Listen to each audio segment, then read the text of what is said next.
আওয়ামী লীগ সাম্প্রতিক সময়ে বাংলাদেশের রাজনীতি থেকে আইনের মাধ্যমে নিষিদ্ধ হয়েছে। সংগঠনটি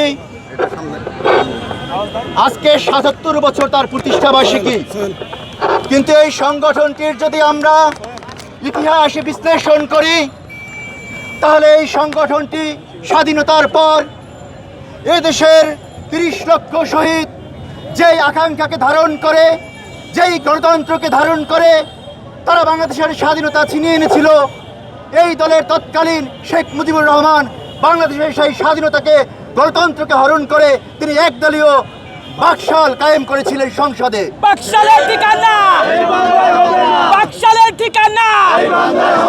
তাহলে যদি আমরা চিন্তা করি আওয়ামী লীগের ইতিহাস, তাহলে আওয়ামী লীগের ইতিহাস হলো গণতন্ত্র হত্যা করার ইতিহাস।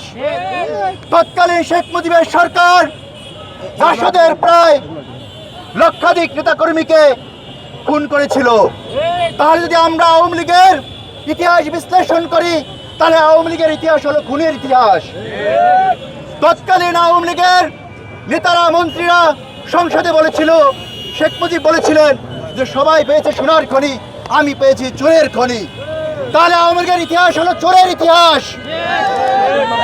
আমরা এই প্রজন্ম যদি বিগত ১৭ বছরের দিকে খেয়াল করি তাহলে বিগত ১৭ বছর ছিল একটি লুটপাটের ইতিহাস।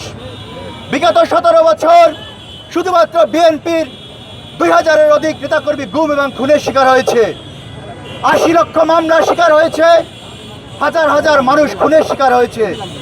তাহলে আওয়ামী লীগের ইতিহাস যদি আমরা বিশ্লেষণ করি সেখানে খুন, গুম, রাহাজানি এবং চোর এবং চুরি এবং লুটপাটের বাইরে আর কিছু দেখি না। তার বিপরীতে বাংলাদেশে একটি রাজনৈতিক দল ছিল, শহীদ প্রেসিডেন্ট জিয়াউর রহমানের গড়া সেই বিএনপি, যারা বাংলাদেশের সকল সংকটে এই দেশের মানুষের আকাঙ্ক্ষাকে ধারণ করে এই দেশকে এগিয়ে নেওয়ার জন্য কাজ করেছে। সেই শহীদ প্রেসিডেন্ট জিয়াউর রহমানের আদর্শের উদ্বুদ্ধ সংগঠন বাংলাদেশ জাতীয়তাবাদী ছাত্র দল সকল সংকটে, দেশের বিরুদ্ধে সকল ষড়যন্ত্রে রাজপথে ছিল, আজকেও তার ব্যতিক্রম হয়নি।